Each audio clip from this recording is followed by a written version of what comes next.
So good morning, everybody, and welcome to the Q4 National and International Accounts.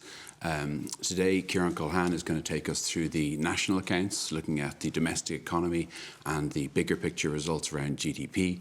And Lucia Perez-Alfaro is going to take us through the international accounts, looking at our relationship with the rest of the world, and in particular today, some new data on our relationship with the US in terms of our trade and income flows there. If we can take questions through the chat, through the meeting, we'll pull them up at the end, but if you want to put them in during the meeting, that'd be great. The slides from today will be up on cso.ie, along with the recording of today's event and all the other material, including the contact details and the various different publications and topics from today. So I'll hand you over now to Kieran Culhan to take us through the national accounts. Thanks, Chris. So I'm going to start by taking us through the preliminary estimates for the full year 2024, and then finish up with summarising the most recent quarter, Quarter 4 2024. So firstly, the headline results for 2024. Looking at our key indicators, GDP is up 1.2% in the year.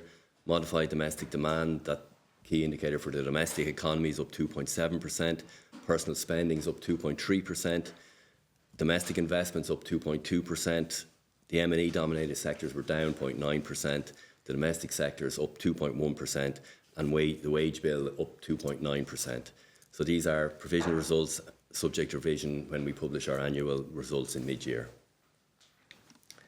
Looking at the trend, I think it's important to see that GDP is positive again after a large decline in 2023. And MDD now has been, we've seen positive growth for 4 years in a row since the pandemic in 2020. Looking at the level of annual GDP, it's over 500 billion. I suppose this is an important number as it's the one that's used as the denominator when people talk about how much we spend on health or education or defence as a percentage of GDP. Where this puts us among our European peers, I think the results for the year put us in the middle. There was positive growth for most of the EU in 2024, except for Latvia and Germany, with Malta the highest on the far right there at nearly 6%. Firstly, taking us through the expenditure side of the accounts, and I think the first thing that you can see from 2024 is that net exports figure was very large in the year, a big increase on 2023, but I think it's important to remember from earlier that in Quarter 2 we had a large exports of IP, which negatively impacted our GFCF, so that has to be taken into account when we think about how net exports and gross fixed capital formation performed in the year. So taking out that impact of globalisation, we see our increase in the domestic economy, modified final domestic demand, and really we had increases in the three factors: personal consumption, modified gross fixed capital formation, and government expenditure in the year. Looking now at our personal consumption, personal spending, we saw annual change. Total was up 2.3% in the year, with goods up 1.6% and services up 2.7%. Goods included an increase in the spending on cars, whereas a number of services up, including communications and public transport in the year. Looking at our composition of capital formation, we see that decrease in intangibles in 2024, which again was related in a strong way to that export in Quarter 2. So year on year, capital formation was down 25.4%. Building and construction was down 2%, with new dwellings down 7.5%, and the rest of B&C flat for the year. The remainder of capital formation was down 34.3%, and that included a decrease of 7.2% in machinery and equipment, which of course includes aircraft that are purchased by the globalised aircraft leasing sector, and intangibles were down 26.3 billion in the year. But if we take out the trade in IP, those imports and exports, intangibles were up 17.8%. And modified investment, stripping out that globalised impact of aircraft leasing and trade in IP, was up 2.2% in the year. Government expenditure was up in the year, 53 billion. I think there'll be more details on that published in our government national accounts next month. And then when we look down at the contribution to domestic growth in the year, I think it's clear that the growth was fairly evenly, the contribution was evenly spread over the three factors with domestic investment, government expenditure and personal spending in the year. So looking again at that trend in net exports was up with large exports of goods and services, larger than the imports of goods and services, but again, that was related in some way to the IP export during the year. Now, if we turn to the wage bill, you can see that year on year, COE was up 2.9% in the year. Public admin, distribution, health and professional services, the largest employment sectors in the economy, were all up, as was industry, although manufacturing was down slightly. Information, communication, finance and construction, the wage bill was all up. Arts, entertainment down slightly, but with agriculture and real estate also up.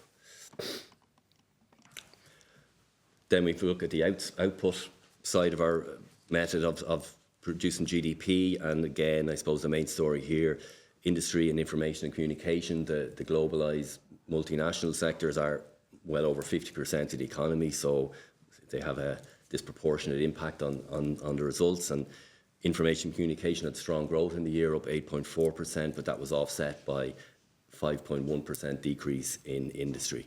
When we look at the domestic sectors, the biggest ones, professional admin and support, public admin, distribution, transport and hotels and restaurants and real estate activities were all up, with some small decreases in finance, construction, ag and arts entertainment. Looking now at a couple of those domestic facing sectors, and we can see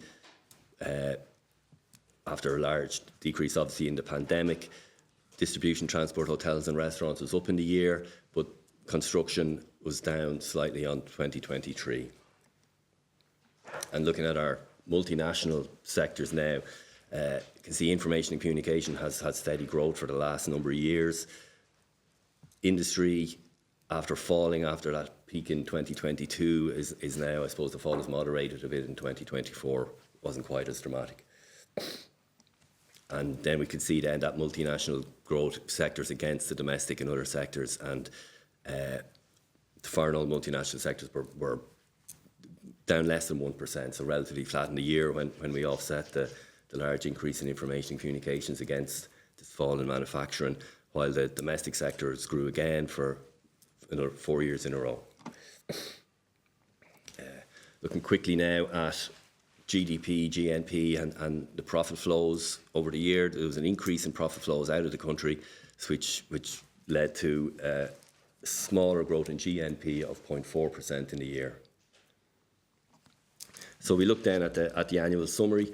GDP was up 1.2%, but this was driven really by the domestic economy and that increase, which we can see in that increase in modified domestic demand of 2.7%. So the main indicators on the domestic side, personal spending, government expenditure, modified investment, were all up in the year. On when we look at the globalised sector, industry was down 5.1%, which offset the increase in information and communication. And we can see with the M&E dominated sectors down just 0.9%. And wages were up almost 3% in the year. So we'll move quickly on to the Quarter4 results, and you can see GDP in the year in the final quarter was up 3.6% quarter on quarter, seasonally adjusted. This was driven really by the multinational side of the economy. You can see industry and information and communication both up there on the top line, and exports up while imports were down, leading to that strong GDP number. MDD, which signed the domestic economy, was down in the quarter, 1.1%. This is more of a mixed picture where personal spending was up 1.6%, but government expenditure was down slightly, as was domestic investment. Looking again at the trend, I think we can see that the main thing that jumps out is that GDP, with I suppose a strong finish to the year with growth in Q3 and Q4 in GDP, and MDD was more mixed over the year, but obviously led to that positive annual figure that we talked about earlier. So 30 days ago, we released a preliminary estimate, and this has been revised quite a bit. It was minus 1.3% quarter-on-quarter growth at the time, and that's been revised up to plus 3.6%. I just think it's important to realise this is a frontier release that's under development. We don't have the data sources we have at the moment, and we are trying to look to improve it at all times. So we have enhanced data sources that are, the extra 30 days gives us a chance to get more data in at a micro level to really improve the result that we can publish today. And we also, with those enhanced data sources, we can use the expenditure methodology as well as the output methodology in coming up with our final estimate that we publish for you today after 60 days. Again, looking at where this puts us among our European peers, and we're right over there to the right. It was a positive quarter for most of Europe, but none quite as positive as Ireland. On the output side then, again, that sector growth, I think we see growth in the multinational sectors. Industries up 1.2% in the final quarter of the year, and information and communication was up 7.8%, and that was really what drove those results. It's more of a mixed picture on the domestic side.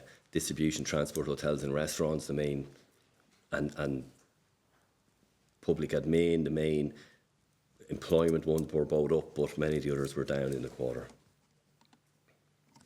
And here we can see, looking at four of the main domestic sectors, that distribution, transport, hotels and restaurants and public admin and education were up, but we had falls in construction and professional admin and support services in Quarter4.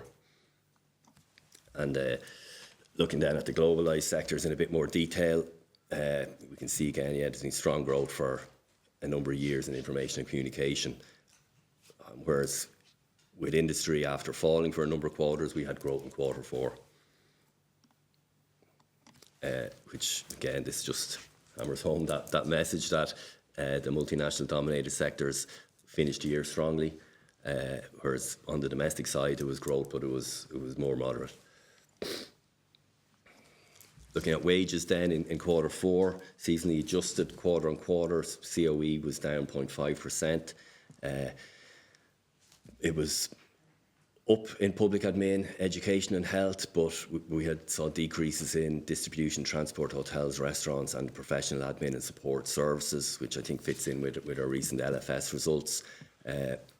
We increases in industry, manufacturing, information, communication, finance and construction, arts, and then agriculture, forestry and fishing and real estate activities had small decreases in wage bill in the quarter. So looking at the breakdown of the wage bill between the foreign and domestic enterprises, this has stayed fairly steady at about 2/3 domestic for the last number of quarters. Looking now at expenditure, and again, if we look at that light green figure, the net exports was a big driver here in the results on the expenditure side, taking out that globalised element, and we see a small decrease in modified final domestic demand, which was mainly driven by a decrease in modified gross fixed capital formation in the quarter. So PCE, personal spending, was up 1.6%, goods up 0.2% and services up 2.5%. So on the European scale, this puts us in between Spain and Croatia on the right of the chart. We don't have a lot of countries there, but it's a positive result. Government expenditure was down 0.1%. I think this just really reflected the spread of the government spending over the year.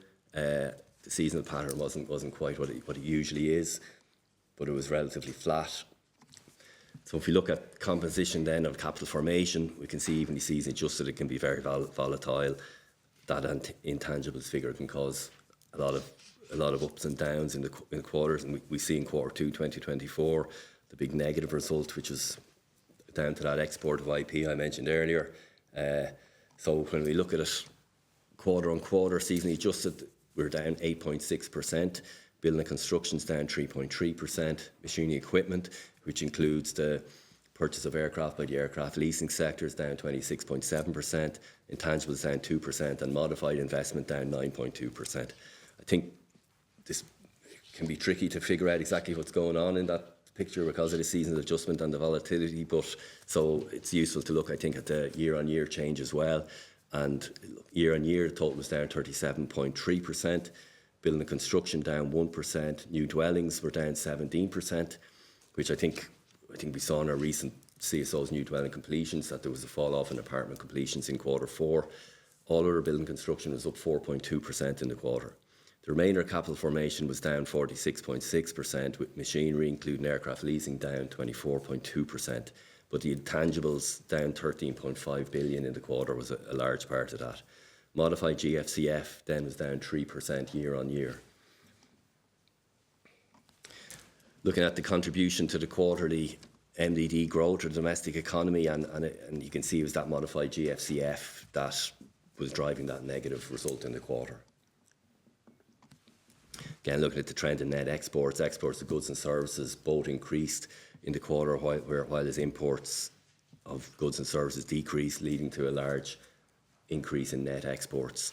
So Lucia will have more detail on that in her presentation. And again, just to show that GDP result, it's the net exports and other has been driving the positive results in the last 2 quarters, which really highlights the multinational element of it. And again, quickly looking at the difference between GDP and GNP. So profit outflows was a large increase in Quarter4, which led to a fall in GNP of 3.4% quarter on quarter.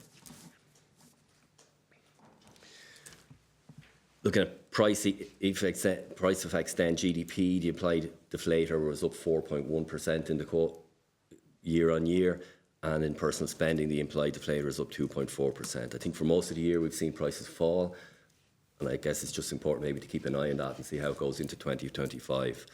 I'd also like to mention on this that WPI was rebased in November, and we've incorporated that into our numbers, and that has caused some revisions to previous quarters in today's results. So quickly, the Quarter4 2024 summary, GDP is up 3.6%, and as I said, this is really driven by the multinational side being up 3.8%, with industry up 1.2% and information and communications up 7.8%, and net exports up 11.9 billion. On the domestic side, it was more mixed, with personal consumption up 1.6%, government down slightly, and modified investment down 9.2%, leading to that modified domestic demand down 1.1%. Thanks. I'll pass you over to Lucia now for international accounts. Thank you. We'll now go through the international accounts for Q4 2024. We'll start with our infographic, which gives us a summary of the results for this quarter. We have goods exports of 92 billion and imports of 38 billion, which gives us a merchandise balance of 54.4 billion. We have services exports of 130 billion and imports of 125 billion, giving us a services balance of 4.8 billion. We have income inflows of 77 billion and income outflows of 118 billion, which gives us net income outflows of 41.1 billion. These combine to give us our current account balance of 18.2 billion or 12.6% of GDP. At the end of December 2024, the net IIP stood at minus 430 billion, and our stock of foreign direct investments in Ireland stood at 1.1 trillion euros.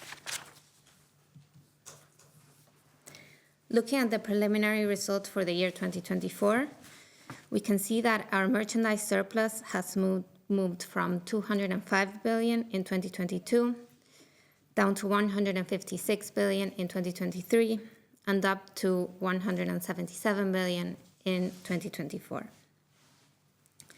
Within this, an increase of 20.5 billion euros. Within this, we have an increase of 33 billion in net international trade and a reduction of 14.1 billion in net goods for processing or contract manufacturing. Our services balance has moved from 9.7 billion in 2022 to 11.7 billion in 2023, up to 48.5 billion in 2024. This increase is related to decreased IP imports and increased IP exports during the year.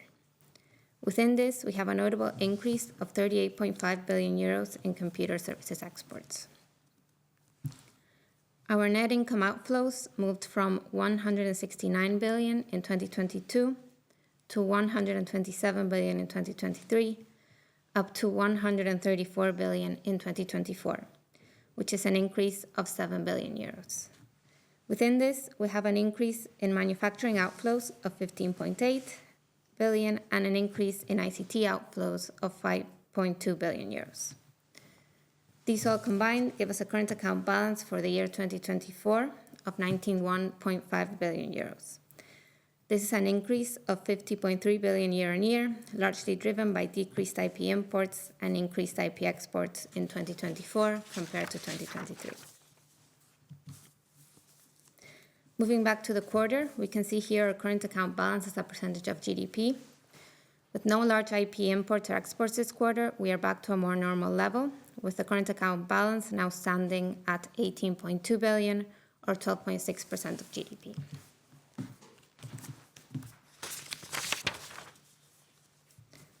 Looking now at the current account in terms of year-on-year changes, we can see that the current account balance has increased from minus 0.5 billion in Q4 2023 to 18.2 billion in Q4 2024, an increase of 18.7 billion year-on-year.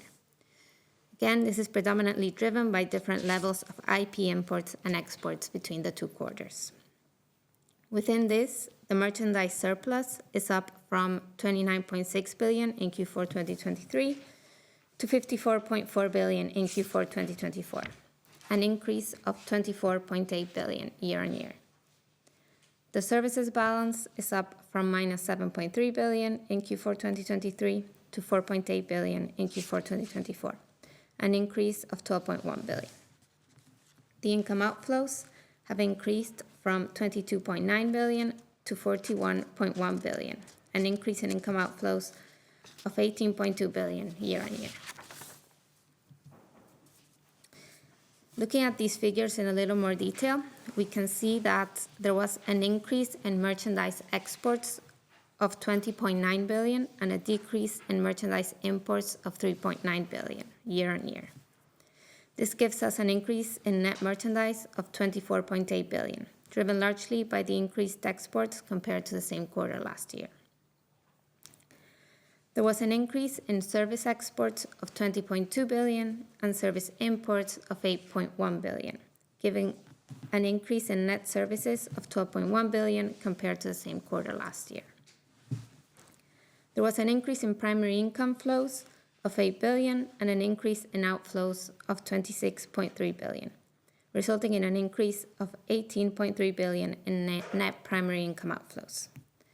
Within this, direct investment income was the main driver of the increase in both inflows and outflows.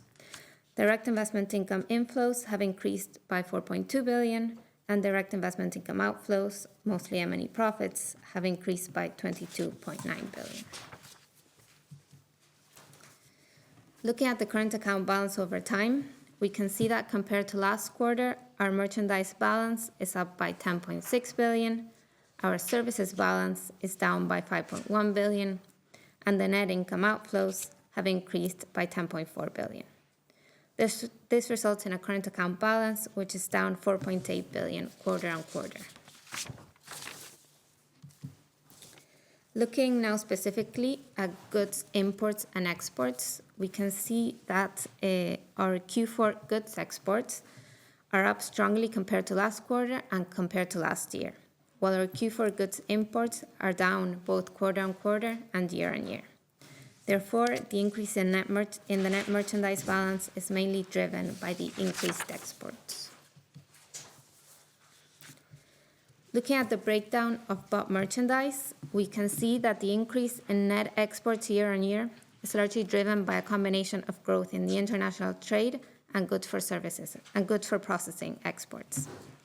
To give more detail, our international trade exports are up 431 million on last quarter and have strongly increased by 10 billion on last year. Our goods for processing exports are up 10.1 billion quarter on quarter and up 6 billion year on year. And their merchanting, which is a net export, is up 2.4 billion compared to last quarter and up 3.8 billion compared to last year. On the import side, our international trade imports are up 1.3 billion quarter on quarter and down 1.9 billion year on year, while our goods for processing imports are down 1.3 billion quarter on quarter and down 2.5 billion year on year. Next, looking at the services exports compared to the same quarter last year, we have an overall increase of 20.2 billion. This is broken down into an increase in computer services of 13.6 billion. Business services are up 2.6 billion, within which we see a decrease in operational leasing exports of 171 million. Tourism services are down 57 million, while transport services are up 154 million. Turning to the import side, we can see that year on year we have an overall increase of 8.1 billion. Within this, business services have decreased by 6.9 billion, with R&D decreasing by 12.5 billion. This decrease is largely driven by the difference in the levels of IP imports between the two quarters. The decrease is partially offset by an increase of 5.6 billion in miscellaneous business services. Royalties have increased by 9 billion, and tourism services are up 411 million on the same quarter last year. Therefore, the increase in imports is largely driven by increases in royalties and miscellaneous business services. Looking at the royalties a bit more closely, the blue line gives us the total royalty imports, while the green bar gives us the amount of royalty imports related to the pharma sector. Most of the difference is related to the ICT sector, which is captured as part of the other illustrated in yellow. For pharma, we see a quarter-on-quarter increase of 4.4 billion and a year-on-year increase of 1 billion. Overall, we can see a quarter-on-quarter increase of 9.5 billion and a year-on-year increase of 9 billion. The quarter-on-quarter increase in royalty imports is driven by a combination of increases in pharma and ICT royalty imports, and year-on-year, the overall increase in royalty imports is driven by increases in ICT royalty imports. Turning now to direct investment income, we have inflows of 24.5 billion and outflows, mainly M&E profits of 63.6 billion. This results in net direct investment income outflows this quarter of 39.1 billion. Both inflows and outflows are up compared to last quarter and compared to last year. Year-on-year, inflows are up 4.2 billion and outflows are up 22.9 billion, giving us an increase in net direct investment income outflows of 18.7 billion compared to last year. Looking at quarter-on-quarter changes, inflows are up 5.6 billion and outflows have increased 14.6 billion. These combine to give us an increase in net direct investment income outflows of 9 billion compared to last quarter. Focusing on the breakdown of the direct investment outflows, we can see that our income on debt is fairly flat as usual, but a decrease in dividends and an increase in reinvested earnings, when combined, give us an overall increase in outflows this quarter. Next, looking at the breakdown of quarterly profit outflows by sector, we can see that the increase this quarter is mainly driven by increases in both the manufacturing and ICT sectors. Compared to last quarter, there is an increase in the manufacturing sector of 5.7 billion, and an increase in the information and communication sector of 4.5 billion. Compared to last year, we have an increase in the manufacturing sector of 17.6 billion, and an increase in the information and communication sector of 4 billion. Looking at our current account balance with the UK, the trade balance with the UK stands at 3.9 billion, up 0.9 billion compared to the same quarter last year, while the net income outflows have increased 1.7 billion year on year. The result is a current account deficit of 5.4 billion euros in the fourth quarter of 2024. down 0.8 billion from the deficit of 4.6 billion in the fourth quarter of 2023. Next, we will look at the trade, income, and current account with the U.S. We had previously produced the U.S. current account at an annual level with our revisions. However, in response to user demand, we are now producing it quarterly. The merchandise balance with the U.S. is up 12.2 billion year on year to 18 billion in Q4 2024. Meanwhile, the services balance with the U.S. has decreased by 7.6 billion compared to last year, giving us a services deficit in Q4 of 47.6 billion. Net income outflows have increased by 12 billion compared to the fourth quarter of 2023. Therefore, the positive merchandise balance is offset by negative net services and negative net income. This results in a current account deficit of 54.1 billion in the fourth quarter of 2024, down 7.4 billion from the deficit of 46.7 billion in the fourth quarter of 2023. Looking at the financial account, we see relatively large net transactions in direct investment and smaller net transactions in the other functional categories. Direct investment, we have transactions in direct investment abroad of minus 11.6 billion and transactions in direct investment in Ireland of minus 24.3 billion, giving us net transactions in direct investment of 12.7 billion. Turning to other functional categories, we have net transactions in portfolio investment of 5 billion and net transactions in other investment of minus 2.6 billion. Next, we turn to the net international investment position, which is the balance between the financial assets and liabilities with the rest of the world. It stood at minus 430.5 billion at the end of December 2024, which is a decrease of 17.3 billion on the end of September 2024. This decrease is driven by changes in non-financial corporations. So to summarize, we have a current account balance in Q4 2024 of 18.2 billion or 12.6% of GDP. We have large increases in merchandise exports this quarter.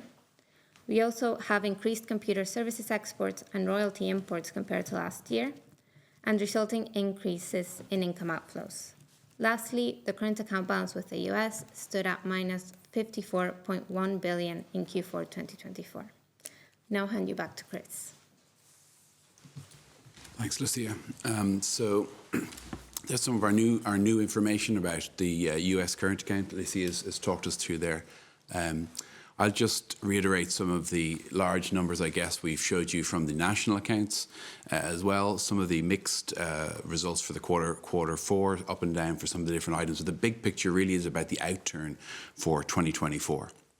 A positive GDP result of 1.2%, and then a run of domestic numbers all in this 2 to 3% range. Modified domestic demand up 2.7%. Consumption of goods and services, what we all spend on goods and services, up 2.3%, and then wages up 2.9%, along with how we measure the domestic sectors of the economy, that's up 2.1%. So really quite a strong outturn for the domestic economy in 2024 relative to our European peers in particular. And these are preliminary results, so we'll be back mid-year with a revised time series over a number of years and a fresh look at the time series all the way up to 2024. So we'll take questions, I guess, if we have them. We can start in the room maybe and then move to the chat.